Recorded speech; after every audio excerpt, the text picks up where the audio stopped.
The internet never lies, y'all. We don't know the difference between an explanation and an excuse. So, we're going to have a conversation about what's the difference between the two, when it's appropriate to use one versus the other, and how do you still get the outcome that you want without accidentally offering an excuse? But first, the intro.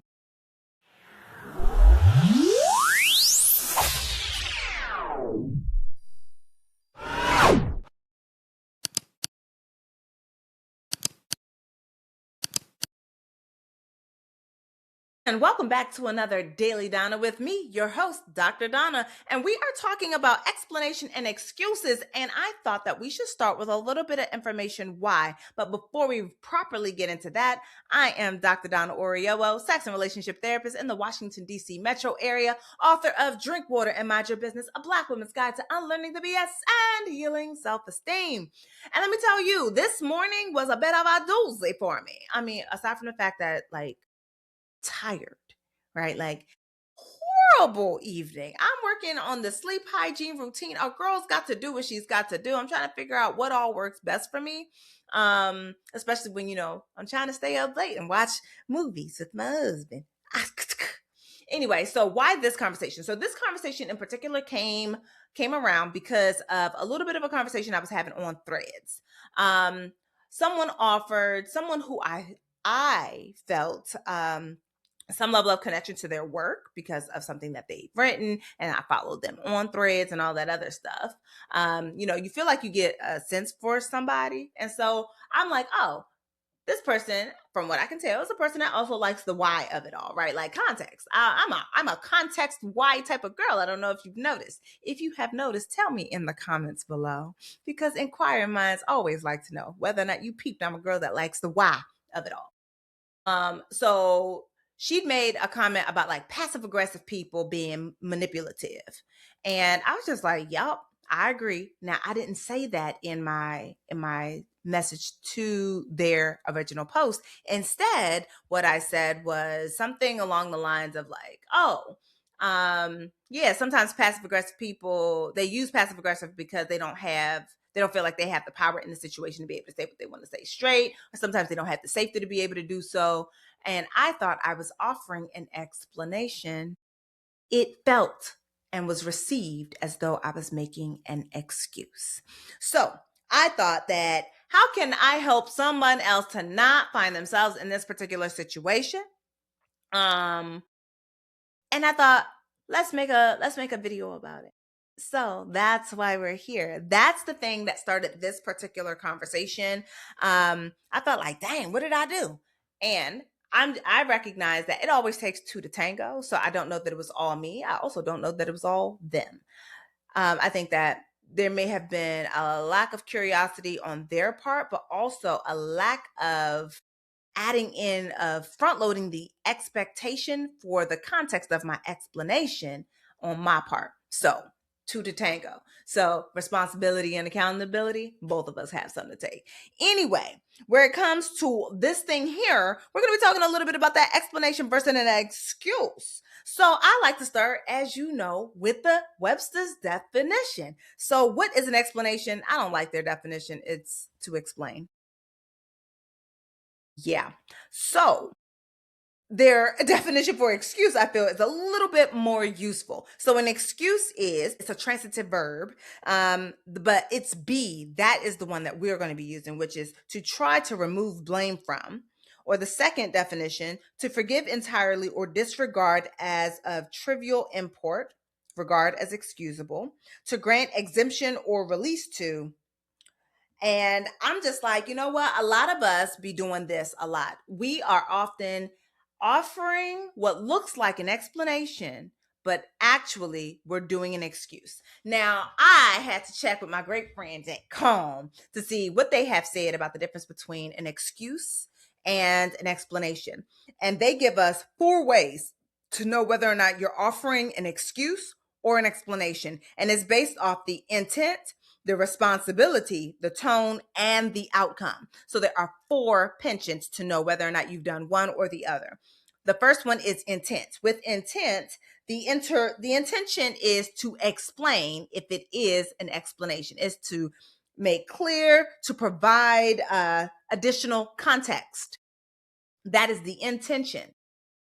When we're trying to excuse, the intention is actually to excuse blame, to deflect blame, to make sure that we don't take no blame or take blame off somebody else. We don't want someone to have to get their comeuppance, as it were. The second piece is responsibility.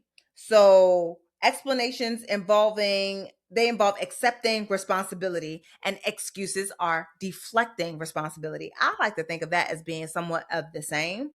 Um, but it's kind of like what we do with the responsibility. Now, if you have watched anything that I've said in the past, then you may have heard me say there's a difference between responsibility and accountability. Responsibility is task oriented. Accountability is outcome oriented. Sometimes, even if we're not responsible for something, we're accountable to something. We had a role to play in the outcome that was there. Now, there's this lawyer that I love to watch, Lauren the lawyer, and she talks about how in Texas, they have, what is it, like, you could sue the person that your wife or husband had an affair with for alienation of affection, because that person was accountable to the outcome of your divorce. And there are other states that do the same. So I always think of that when I think about like responsibility and accountability, because it definitely impacts who all is doing what and when we're doing it. Tone explains. So if it's an explanation, then it's factual in nature. We're kind of straightforward in it. When it's excuse driven, then it's already defensive. It's already accusatory. It's evasive in nature, because we're trying to evade taking any accountability or responsibility. Tone on computers is tricky. It's hard to convey tone if you don't use emojis or GIFs or what have you. These things are part of the way that we offer tone. And I would also add that the best tone is conveyed when you have a relationship with the person that you're talking to. When there's a relationship with the person that you're talking to, they have previous interactions as part of the context for the current interaction. But when y'all are meeting, say, for the first time on the internet, they don't necessarily have your tone. And they may instead go by what they have perceived as the tone of other people who have said similar things. And so they will respond to you based off that, not based off what you said and what you did, but rather how it has normally been their experience to sort of see, hear, taste, feel, and all that other stuff. And sometimes it's also based off where somebody is in their current mind state. All right. If you're feeling irritated, then you might look at something that feels like it goes against the thing that you're feeling in that moment as an addition to your irritation, not as someone wanting to not diffuse it, but to offer additional context for why we be so damn irritated. And then the fourth one is outcome. So the outcome of the thing, I like to think of it as the impact. They didn't say that, but I mean, they started with intent, and it feels like they really are ending with impact. But they said explanations build trust and understanding because they show honesty and accountability. Excuses can damage trust and credibility as they are often to appear to be irresponsible. You cannot, and maybe this is a message for me, so the call is coming from inside the house, Donna. You cannot do anything that would sound anything like giving an explanation if they do not have any context for you to even see you as an honest, trustworthy source, which means that you are automatically in a space where it feels like you're offering an excuse because there's no trust or credibility for you to stand on in the first place.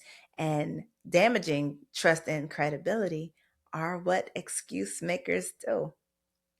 Yeah, so when someone doesn't have the context for it, there's nothing for them to sort of give you in that space. So for me, where it comes to offering excuses versus explanations, particularly in an internet setting, if you know that person, when you offer something, it very well may be received as an explanation if they know you. Now, if they know you to be doing messed up crap all over the internet, then it's going to sound like an excuse. And it's going to sound like an excuse because you don't have no trust and no credibility with that person. My problem is that on occasion, I am a gentle stalker. Gentle stalker in the way that, like, if I follow you on social media, I follow you. I wanna know more of your thoughts. I like to read those things. Makes me feel like I have more, maybe additional context for something that you have written in maybe a more formal body of work, like a book. And so usually I will wait until I feel like I have more of that before I will respond to somebody on anything that they have posted. But also, if you post it on the internet, I assume that you want additional takes. Although I also got to remember that sometimes people just want you to agree. Sometimes people are seeking validation, not explanation. And I think that the problem for me is that I forgot this was the internet and that she don't know me. She don't have no contacts for me. And that sometimes people are not willing to do the second, third, fourth, fifth step in order to build that thing up before they respond to you, right? Like, people don't always look you up. People don't go check your page. People don't even ask you a question before they sort of go along with whatever has been their experiences of the past. And if I'm being very honest, the past of the internet, especially, is offering explanations as excuses, and not even just the internet. I bet you've heard an explanation given as an excuse recently. There's been another shooting, another school shooting recently, and already they are excusing this person from their wrongdoing by crying out that it was a mental health issue, by crying out that this person is a loner, right? And almost every single time there's been some type of violent incident and the person is of power, when the person is in a position of power as white or male, and let's know, please be for real, white males are the number one to do this type of violence, particularly in, well, any setting, pick a setting. So because they are of power, they're trying to protect power more than they're trying to protect anybody else. And because they're trying to protect power, they are offering excuses as to why a thing happened and almost why we should be okay that it happened. Sometimes they're even placing the blame back on you as to why the thing happened. Like, the thing only happened because people weren't nice to him at the school, because the girls wouldn't sleep with him or give their numbers or whatever, whatever, whatever. They're offering the excuse. They package it like, let me explain about this person's background. But what they're ultimately doing is excusing the behavior altogether. And part of it is in the impact that we experience, the impact that we feel, and in the way that we are able to note that how they address someone who is a white male who does this thing, and how they address someone who is a black male who does even something as minor as, I don't know, selling cigarettes, Lucy's on a corner. That one, it tells them why they're supposed to do things. They offer excuses as for the officers, explanations as to why they did it, right? Like, they're trying to explain away why these people did this thing, which is really just an excuse. But otherwise, and dehumanizing somebody in the process, I think that's also the piece of it. So power is also involved. And I know that that gets old. Nobody wants to constantly hear that power is involved, but power is almost always involved. Where two or more are gathered, I say that power is also present. Which means that when it comes to whether or not something is going to feel like an excuse or feel like an explanation, we have to also keep in mind where we are within the scope of power. Black people are often dehumanized, Black women more so than anyone else.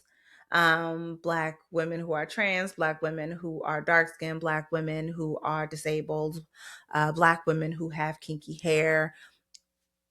And if you add them all together, they're more and more and more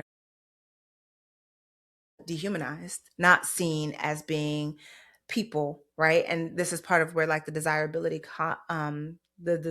politics of it all come into play. No one ever wants to do the thing that helps the dark skinned, black, trans, fat, disabled woman feel cared for, seen, loved, protected. But people will often offer excuses as to why they were treated the way they did, with no desire to help the Black women themselves feel any better, to make sure that it never happens to them again, or to otherwise require there be any change of behavior or any restitution made by the person who caused them harm. So, explanations can feel like excuses, particularly when this is the thing that most of us are used to. When we're used to seeing this, when we're used to hearing this, when this has become the norm, when it becomes rote, it's hard to hear an explanation without turning it into an excuse. But whether or not something is going to be interpreted as what, I'm like, on the internet, that's the internet. But in life, in the conversations that you have with people, the question then becomes, how do you make sure that you offer an explanation without offering an excuse? Here's the secret. When you've messed up, keep it to yourself. I know. That's not something that you wanted to hear. Keep it to yourself. When you actually mess up, that is not your opportune time to offer your explanation. That comes later. That comes after you've made some restitution, after you've made that person whole, after you've asked for forgiveness, after you have demonstrated understanding, acknowledged and true understanding of what it is that you did wrong. Then later, at a separate time, you can go ahead and offer additional context to what happened in that moment. Example, and this is not just my Nigerian parents. I'm putting it on Nigerian parents, period. Dream killers, almost all of them.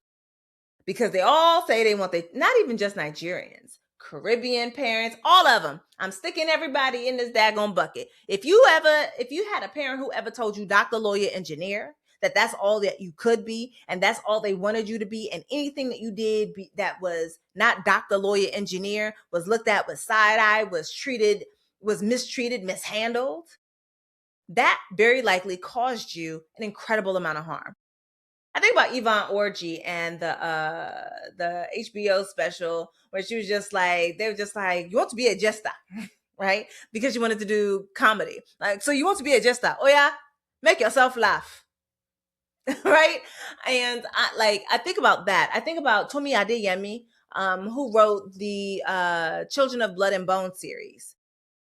They didn't want her to be a writer, right? They wanted her to do the thing that all good Nigerian children are supposed to do, what their parents say. And I even think about myself. I wanted to be a dancer, but I was told doctor, lawyer, engineer, that you can do that thing on your own time, but this one, it must be done. And I think about how often dreams that someone has sort of like wither on the vine, and the harm that actually causes. And I know that people think that it's not a big deal because at least you got the house, you got a place to live, make good money, except that you also are living a life that maybe you don't want, right? And so you live a life where you're also over apologizing, or a life where you are self-sabotaging, a life where you are, which I did a video on the other day, you're living a life that you don't even want, borrowing esteem from people that you don't really care for. So your self-esteem is not your own because yourself is not your own. You're living somebody else's life, their dream, through your body, and you're wondering why you're exhausted. All right, beloved. But the point is that it causes harm. And having an explanation, like why they say doctor, lawyer, engineer, like I had to sit in this one day. I was just like, why doctor, lawyer, engineer? Because all of them they are revered professions who are paid well, but who are also respected. Parents job is to both give you roots and wings. That's an African proverb, right? Roots so that you know where you've been, wings so that you can fly to new levels, so that you can take them to new places. And sometimes what they do unknowingly, or maybe without full understanding, is they clip your wings. They stop you from going where you want to go. And you can only go as far as your roots will allow you to move, which may be still progress, but not the progress that you always dreamed of, not the life that you wanted to live, but the one that is smaller, still good maybe, but not yours. And in so doing, their reasoning is because they want to make sure that when they leave this life, you have everything you need so that you can eat, so that you can have a roof over your head, food in your belly, clothes on your back, right? Like they do all that so that they know that you are well taken care of, that you will be respected, and that you will be paid handsomely for your work. And when you hear that, that sounds like a good thing. And that explanation does not excuse that it caused you harm. Both things can live in space at the same time. And I worry that we struggle to allow there to be space for both, BOAF, both. Because with both, you get the understanding of where they're coming from, why they came from where they came from, and you still get to experience your emotions, because someone offering their explanation doesn't stop the harm caused to you. And because we live in a power vacuum whereby if it's white, it must be right, and it can never be wrong, and it can never do no wrong, and it can never do any harm, we have grown up in this silo whereby an explanation becomes an excuse. And so people will say, this person has mental health problems, so you can't blame them. So you can't require restitution from them. So you can't want an apology from them. And this is not true. It's something that I've said to my clients, and they better not be in my comment section confirming themselves as such. So I would say that like almost any of them would tell you that I said, like, yeah, you're allowed to have your mental health problem. You're allowed to have your depression, your anxiety, your self-esteem problems. You're allowed to have your PTSD. You're allowed to feel the full spectrum of your feelings in addition to having your mental, emotional ailments. You are allowed to have the worst of childhoods, the worst of mothers or fathers. You are allowed the fullness of your experience, the fullness of that context, and it does not offer an excuse for the harm you cause others. Tabitha Brown, I know that some of y'all still upset with Auntie Tab, but what she said at the end of each of her videos: have a good day, and if you can't, don't you go messing up nobody else's. And what we're talking about there is the difference between thoughts, feelings, and behaviors. You're allowed to feel your feels. You can have your thoughts, but your behaviors, it doesn't mean that you're allowed to have mean, nasty, angry thoughts and then hit somebody because you feeling awful, mean, and nasty, right? What you do, your behaviors are now harming somebody else. That's yours. That's your responsibility. That's your accountability. That's where you would owe an apology. That's where you have to make restitution. That's where you have to make things right. And you having a bad day is not an excuse for that. So, all this to say, there's a difference between explanations and excuses and what is within your scope of what you got to do and what's in someone else's scope for what they've got to do. I recognize that when we are feeling our feels, sometimes anyone's explanations feels like excuses. And I recognize that we all have our own space. We all got to take responsibility and some level of accountability for whatever outcomes it is that we experience. I'm hoping that with a better understanding of what an excuse is, of what an explanation is, and how explanations are weaponized as excuses in order to maintain power structures, I'm hoping that we will be better able to make sure that we know the difference, but also to practice the difference. That means when you're giving an apology, that's not the time for your explanation. That's a conversation for a later date. If you don't feel like you owe an apology because you did not cause harm, then now you have more work ahead of you. Good luck. But whole point is that I just wanted to make sure that we have this conversation because I recognize that some of us are just like, well, I can't keep extending grace. And I'm looking like, feel you, heard you, never asked you to, right? Make sure that you extend grace to people who try to give you some as well. So like reciprocity, because oftentimes grace extended, we're giving it to those who would never give it to us in turn. Most of my grace is reserved for Black women. They don't have a history of harm that some of y'all do. Not in the same way. T-Way, you have been the bee's knees. Let me know what you think. What's the difference between excuses and explanations to you? Are you one of those people that have seen it wielded, explanations given, but as an excuse on the internet? Have you been a person that has offered an excuse on the internet? Let me know in the comments below. Let me also know how you're going to change that. Make sure that you're offering explanations, but that you're not excusing yourself from taking accountability and or responsibility. Hit me in the comments. Remember, discourse, not disrespect. Keep it cute. I am Dr. Donna. This is the Daily Donna, and I will see you when tomorrow. Bye.